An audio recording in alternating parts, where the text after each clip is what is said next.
to another Garage Time with Goody.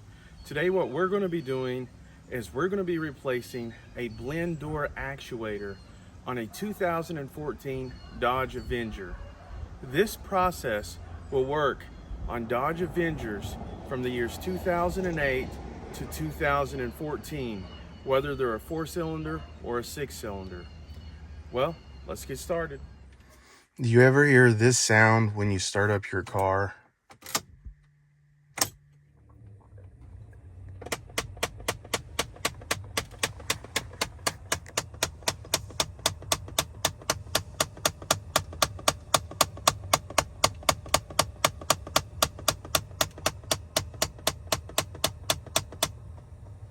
If you ever get that sound when you start up your car or when you change from cold to hot, that is your blend door actuator. It is located underneath, up by where your glove compartment is, and I'm going to show you how to change that out. If it's not gone out yet or it's totally not working, this is exactly how you change it out. Now the first thing you want to do on the passenger side of your car is you're going to notice the glove box. What you want to do is open the glove box. Okay, so one of the first things you're going to do, you're going to see that there's this. This is a plastic tab, and it's connected to a, I'll just call a rope. And what you do, you push this down to where it's in the circle, and it'll push this in to down behind the glove compartment. So I'm going to push this up, and I just pushed it into there. So you're going to grab each side, push in about 1/2 inch, and let the glove compartment come down. What I've gotten here is a replacement actuator, and I have some little stubby screwdrivers because we're going to be working in a confined space back there. So I have stubby Phillips screwdrivers and stubby flathead screwdrivers. And then I also have flashlights. So that is what you're going to need to take off the actuator. There should be 2 screws holding it in. I'm going to attempt to mount this camera back in there so you'll be able to see. Right here at the top of my finger, that's where the actuator is. Right here is where the plug-in is. And the screws are over here. And that's what I'm going to have to get to. There's an option of things you can do. You can remove the glove compartment lid. It's only held on by a few bolts. You can push the seat back. You can even take the seat out if you want to. But I didn't do any of that. I just pushed the seat back as far as it could go. And I used this stubby screwdriver. And I reached up here and just leaned forward and felt for the 2 screws. And I just took my time and I unscrewed them. There is a Phillips screw on the bottom and on the upper left of the actuator. This is the location of the screws, so you'll know where to feel. So if we compare it to the old actuator, when you have your hand back there and you're feeling around,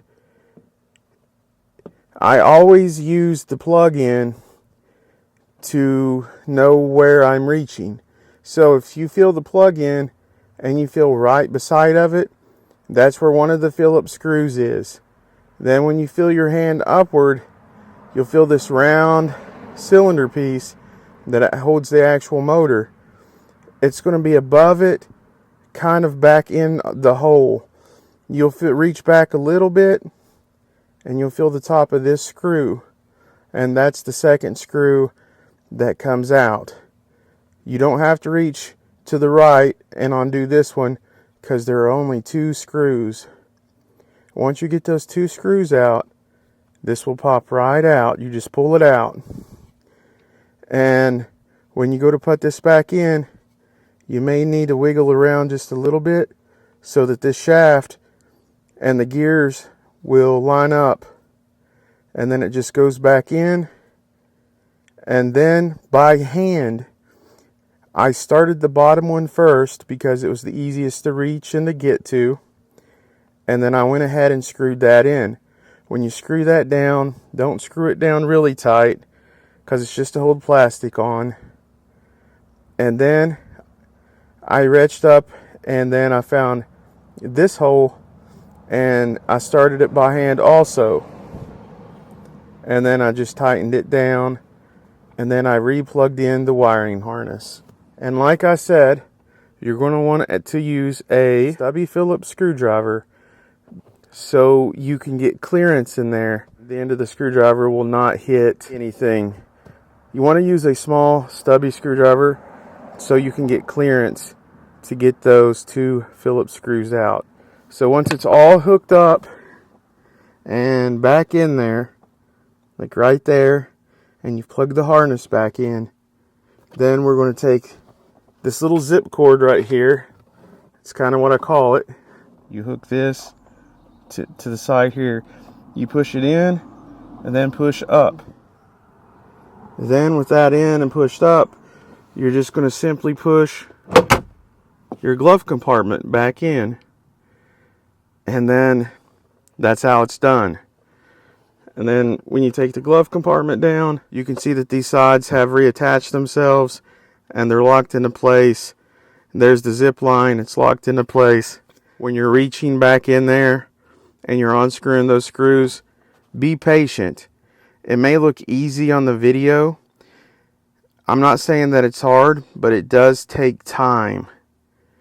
And it will save you a lot of money as if you took it to a garage or a dealership. It's totally something you can do yourself. If you have any questions or comments, please leave it in the comment section below. So now when you turn your car on, you switch it from heat to cold, you don't hear that ticking noise or clicking noise. It is all done. And you saved yourself a lot of money, so give yourself a pat on the back. If you found this video helpful, smash that like button. Give me a thumbs up. That helps with the algorithm. And until next time, I will see you later.